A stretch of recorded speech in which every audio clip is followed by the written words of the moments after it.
We're going to solder some LED emitting diodes in there. These are the little red lights which go on the board. Now these components have orientation, it means you get two pins and you can solder them in two ways and you can do it the wrong way around. You see there's a long and a short pin. So in contrast to all the surface mount components, it doesn't matter how you solder them in, this one has to be just the right way around. So the long pin goes in the bottom hole. That's how you solder them in. So you push them through, turn the board upside down, and now you can solder the wires on there. You have to be careful because you can do it quite all kind of angles. The best way is to first solder one pin, then see if it's right, and then you solder the other pin in case you've made a mistake. There's another component which we're going to show you now. This is a resistor network.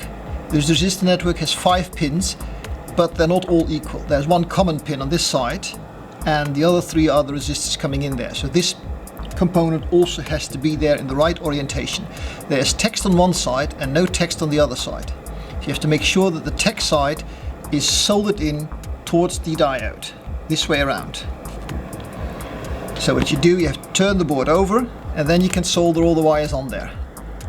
And this is where it falls out again. This is a common problem. To solve that problem, we use sponges. I'm going to do it all again. Take the component, put it in the right way around.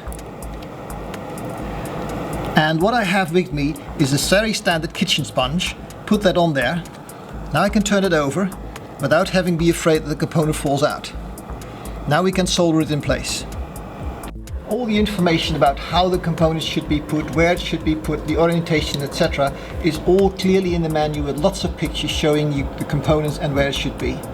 The manual also has a complete picture of the ready board, which you can always refer to find out how it should look like when you're finished.